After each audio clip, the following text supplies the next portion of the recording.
as being descendants of a people from a man who parted the Red Sea, and their descendants and their ancestors fled when they were being persecuted. Okay, I got it right here. Okay, And also you see in this book that Babylon and Timbuktu, many places. You see it in many places. Now, Hebrew and Egypt had a connection because one of the people that supported the Israelites was Egypt. See, Egypt was trapped in the middle. There was either in the middle of the wars between Babylon and Egypt. So one side either, hey, if you help us, we'll help you. The reason why, because Israel was the most important land in the ancient times because it connected 3 continents. You can get to Europe by the way of Israel, you can get down to Africa, and you can get to Asia, right? So, but the Hebrews were so prominent and dominant at this time that in this book on page 85, there was a Greek philosopher named Strabo.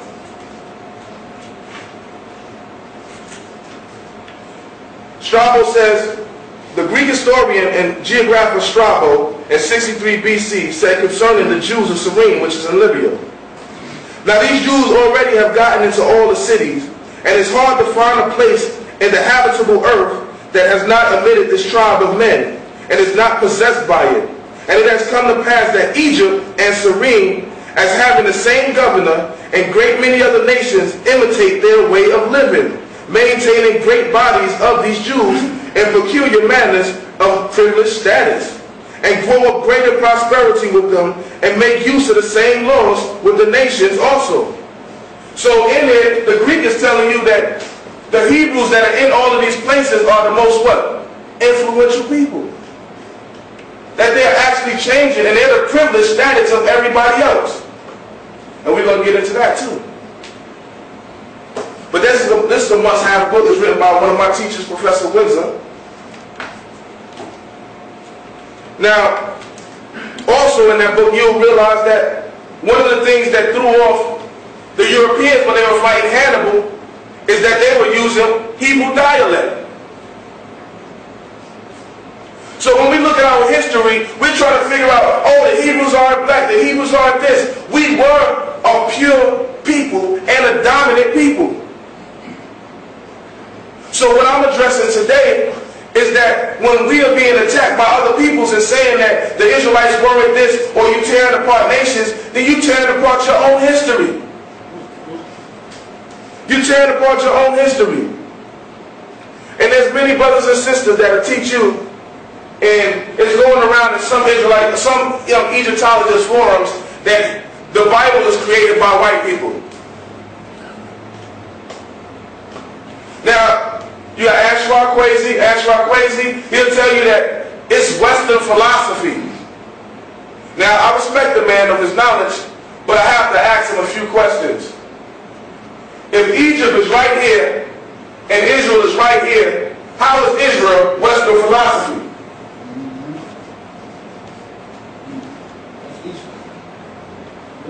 It's because they're playing now. Now ask yourself, why does Ashra-Kwesi go around fighting nothing but Hebrew Israelites or people who follow the Bible? Why all of a sudden in our communities, people who used to get along together no longer get along because they're disputing doctrines?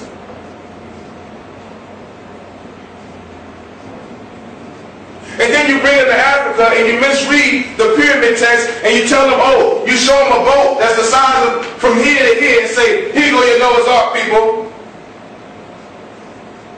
That we got our text from them. But it's deceitful. So if we want to get an understanding of what color are people, let's go into our Afrocentric historians. Now one of the books in European historians, they'll tell you too. But one of the books is by Gerald Massey, and it's in Egypt's Light of the World. You probably had that book. My brother probably had that book. It states the Hebrews were black, and they migrated to northern Africa. All right? It's in our history books. Abraham's ancestors were from Sumer. Sumer were known as the Blackheads. All right? Also, according to Josephus, which is a biblical historian, who the Greeks paid and kept them around because they wanted to learn ancient history of Israel. Says that the word Africa comes from the Hebrew word, or the word of Abraham's son, O friend. And also could be from Ephraim, the Athiest part. Because at the time later on, Israel ruled kingdoms all throughout Africa. The Bible classified Ethiopian and Jews together in the book, in the Bible. Amos says in the 6th chapter, it says, "Are ye not as the children of Ethiopia unto me, O children of Israel?" But then when you read this, the European Jews say, "Oh, you're wicked like Ethiopia." But that's their doctrination of what they want us to believe. But we know it to be that Ethiopia was the father of civilization, and we love Ethiopia. You're going to see it in the scriptures. And I'm going to show you why they removed this stuff. Why they're attacking the Bible. Because the Bible is the only connection with Egypt and Sumer being black. Can I ask a question? Yes, sir. With Africa, the name they call it Africa, wasn't the name Kush before that? It was called Kush. It was called part of it was called Kemet. It was known by different names. Abyssian, from Habassan. It was known by a lot of different names, and we'll get into that. We'll get into that also. All right. Here go a Roman historian. Okay, give me a second. A Roman historian named Ahkkakek, right? Now, Ahkkakek says that the Hebrews have to be of Ethiopian origin. Why is he saying that? Because Hebrews were what? Dark.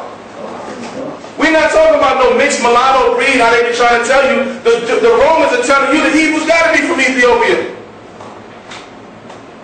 They black as can be.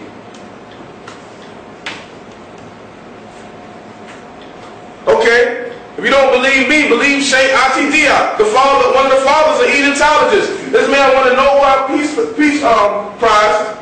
He flew in, they didn't even let him barely get off the plane. They handed it to him, sent him right back on the plane. But this is a brother, a French brother, who broke down and showed that all the pharaohs were black. He broke down the science of ancient Egypt. But he's even showing you in his books, he says, he points out that the Semitic tribe became big from the crossbreeding with the blacks in the Holy Land. What he said, the blacks in the Holy Land? Did he say the Holy Land? Yeah. Did he say blacks? Now this is Sheikh Athiest now. And he's revered by all people. Not only that, Sheikh Athiest, and I think it's in the book of Now Civilization, he says that the Moors come from Yemen. You know what Hebrew Israelites went to Yemen? The children of Ephraim.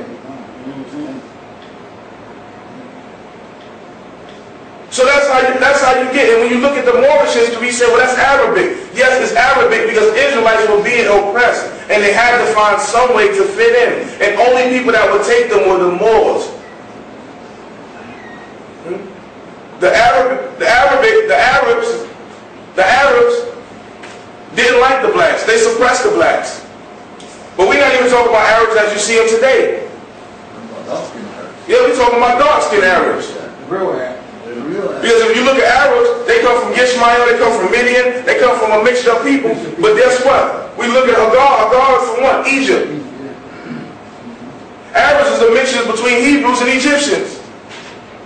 That's where you get the word Arab, which is the root word of Arab, means a mixture. They was a mixture of a group of people.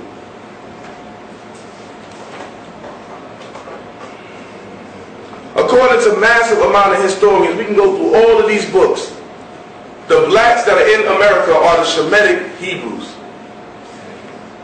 Any book, Dr. Ben will tell you that, who is now an Egyptologist but formerly was a Hebrew, but still sticks to his convention that the people over here are Shemitic.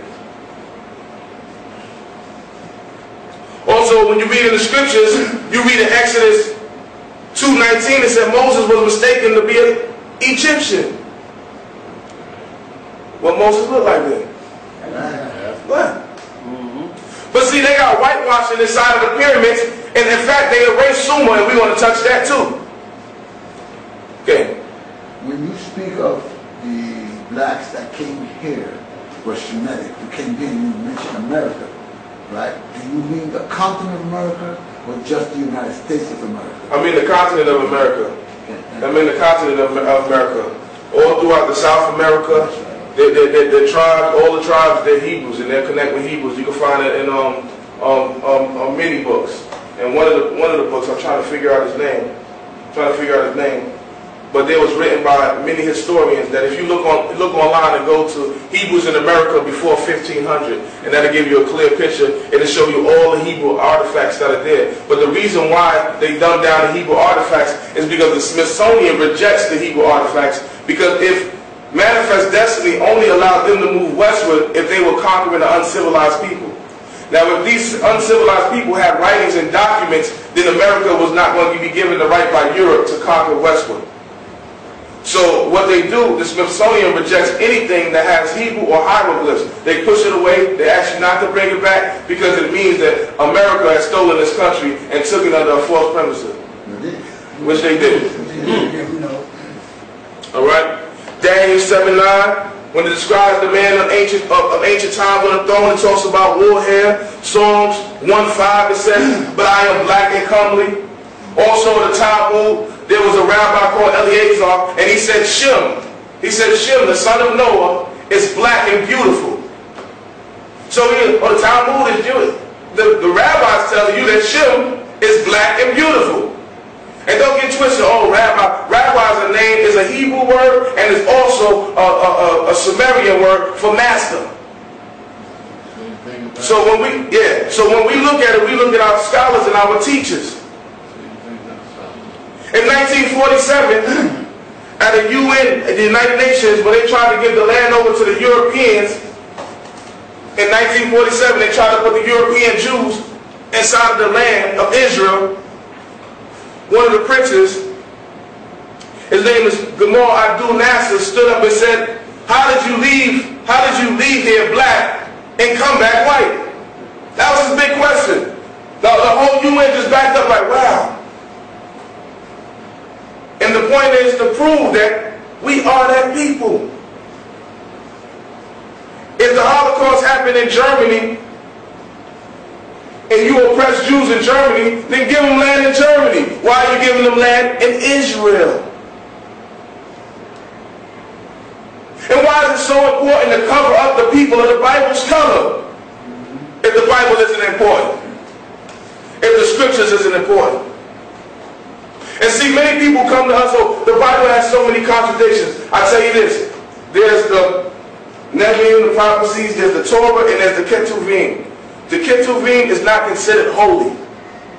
It is just considered writings. So when you get Kings and Chronicles, you can have apparent contradictions because Kings and Chronicles are a collection of articles from different times. Kings is from the Kings is copies from northern Israel. Chronicles is copies from Judah. So when they say 30,000 left or 31,000 left, you get small differences and discrepancies like that, which is common in historical writings. But when you look at the contradictions between the New Testament and the Old Testament, we're not in that because we do not follow the New Testament. That's right. We follow the Tanakh. Now, in Germany, Hitler went off to kill all of these Jews for some reason, right?